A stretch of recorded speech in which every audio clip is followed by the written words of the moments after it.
Good morning Jain, स्वागत है आप सबका मेरे चैनल पर। आज बात करते हैं इटावा की सबसे बड़ी खबर में।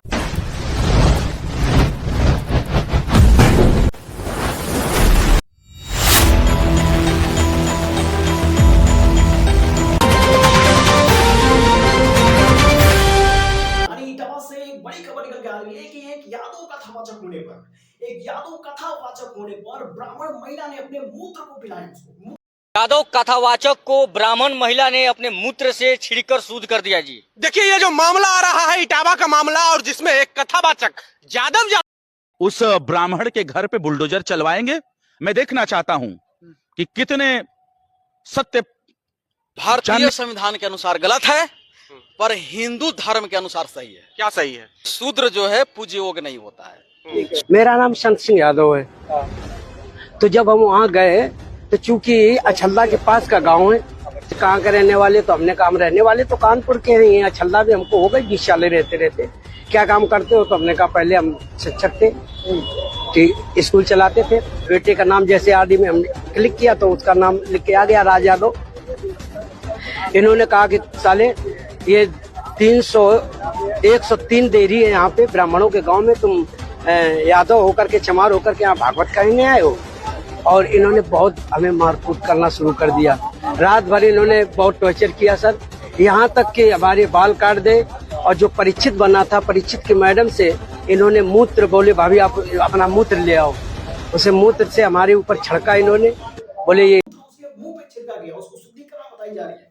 आइए जानते हैं कि पूरी मामला क्या है। पूरी मामला के बारे में पूरी शुरू से निष्कर्ष निकालते हुए इस मामला की पूरी जानकारी मैं आपको दूंगा कि इटावा में जो कथावाचक पर लेकर के गंभीर आरोप लगाई जा रही है, यानी बहुत सारे लोग वहां की तमाम ऐसे टिप्पणियां दे रहे हैं, बहुत सारे सोशल मीडिया पर चर्चाएं चल रही है कि क्या यादव कथावाचक होने पर जातिवाद को लेकर के क्या बहुत बड़ा हंगामा हो रही है, क्या जातिवाद को लेकर के यादव समाज बहुत नीच जाति में आते हैं, क्या जातिवाद ऐसे ही चलती रहेगी। ये सभी टॉपिक पे मैं बात करता हूं। सबसे पहले बात करूंगा इटावा की एक जो खबर है, इटावा की जो खबर है इटावा की है, यादव जाति के है और ब्राह्मण महिला का मूत्र पिलाएगा, शुद्धिकरण या भ्रम है, या संविधान या हिंदू राष्ट्र रहेगा। यानी कौन सी चीज और किसके पक्ष में है और जीत किसकी होगी, दोनों पे बात करेंगे।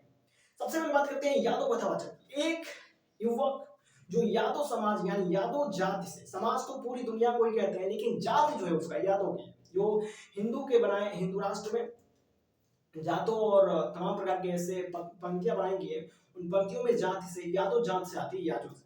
अब यादव जाति का होते हुए सबसे पहले उस व्यक्ति की कहानी जानते हैं। यादव जात से वास्तविक संबंध रखने वाला एक व्यक्ति, जिस व्यक्ति की सबसे पहले एक शिक्षक का कार्य कर रहा है, यानी स्कूल में, प्राइवेट स्कूल में कहीं पढ़ाता था, तो बीजेपी सरकार में बहुत सारे प्राइवेट स्कूल को बंद कर दिया गया, ऐसा उसका बयानों में कहना है। और उसके बाद वो शिक्षक को छोड़ करके, यानी शिक्षा के क्षेत्र को छोड़ करके कथावाचक बनता है, यानी फिर वो एक कथावाचक बनकर के अपने जीवन का निर्माण करने लगता है। अब एक यादव जब कथावाचक बनता है तो देखिए यहाँ पर सबसे बड़ा खेल है कि यादव के कथावाचक होने पर आखिर लोग भड़के क्यों।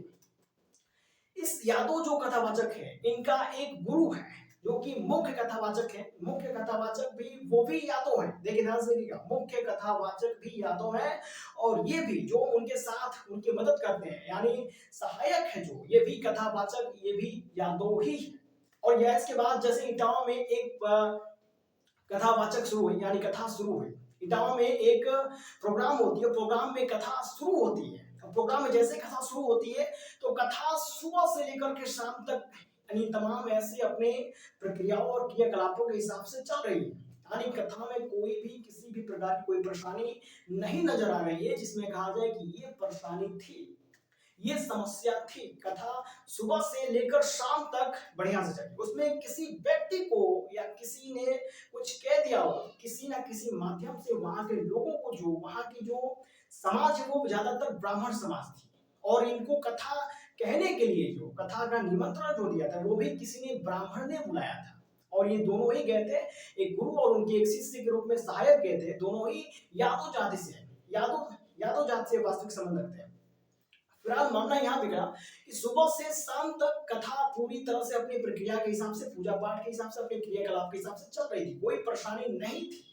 फिर बीच में अचानक कहीं से मैसेज आता है और कोई व्यक्ति उनको बता देता है कि जो कथा कह रहे हैं यहाँ पे आपकी ब्राह्मण समाज में आकर के जो ब्राह्मण के बैठे, दरअसल वो ब्राह्मण है ही नहीं, वो तो एक यादव है। और यादव एक सूत्र में यानी नीची जात में वो गिनती करते हैं ब्राह्मण लोग। और ब्राह्मण लोग जैसे एक शूद्र को यानी एक यादव को एक नीची जात में चमार बताया, यादव होने के बावजूद भी सोशल मीडिया पे चमार बताया जा रहा है कि चमार है तो ये शूद्र है, कैसे कथा कह सकता है।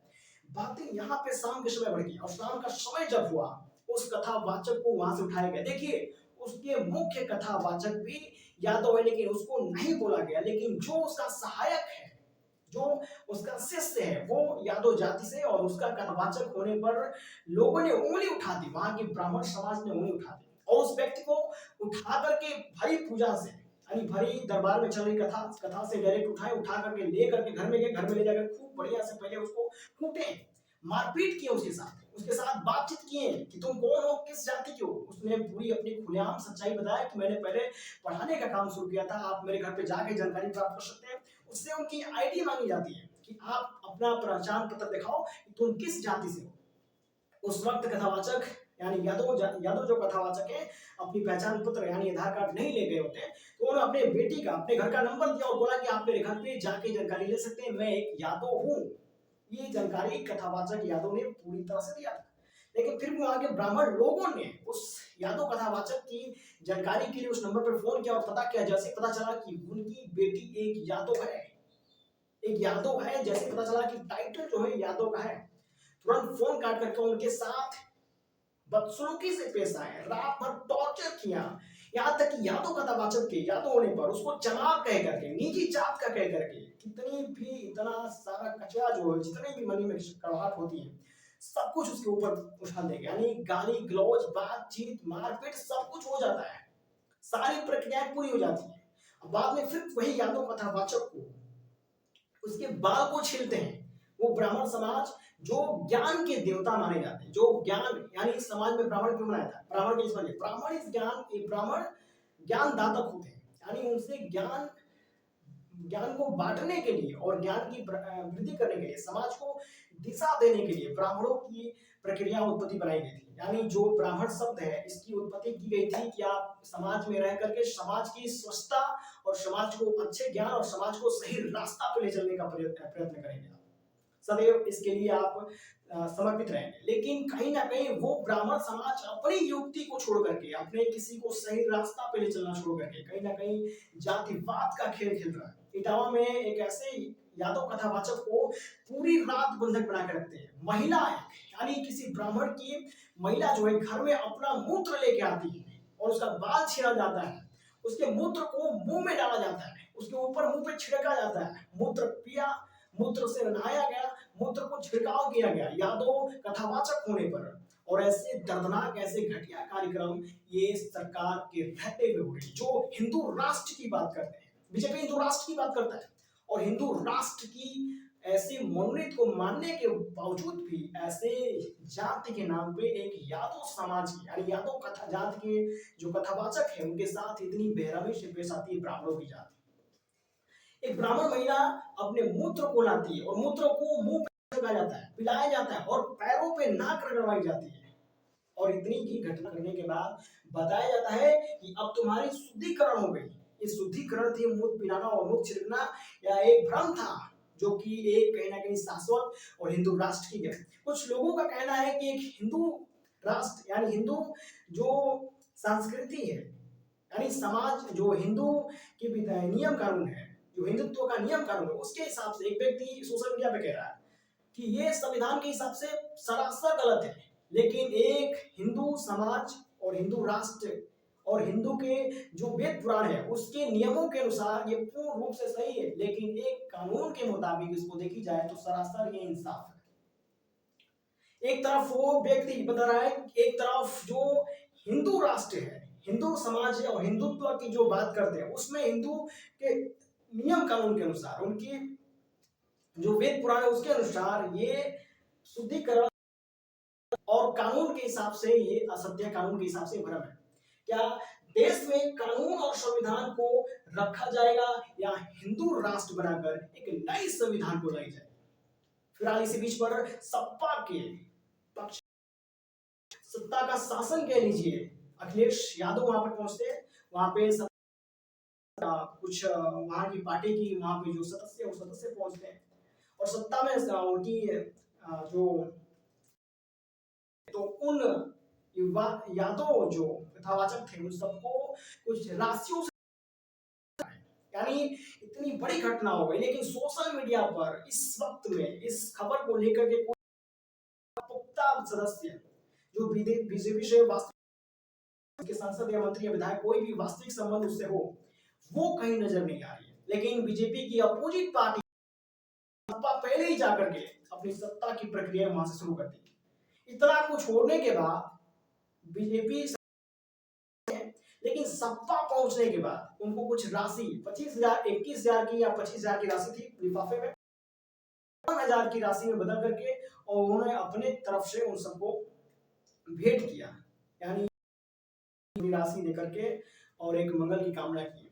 तो ये कहीं ना कहीं सरकार की निजता, सरकार के क्या देश में संविधान नाम की कोई चीज नहीं, क्या संविधान हमारे देश के लिए छोटा पड़ रहा है, क्या संविधान पे हमें चलना चाहिए या हिंदू राष्ट्र नहीं चाहिए।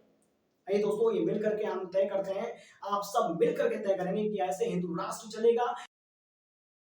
और कुछ लोगों का कहना है कि पूरे देश में कोई भी वेद हो, कोई भी शाश्वत ज्ञान हो, वो सिर्फ और सिर्फ एक ज्ञान है, लेकिन हमारे देश को चलाने के लिए कहीं ना कहीं शाश्वत ज्ञान से हमें ज्ञान को अर्जित करना चाहिए।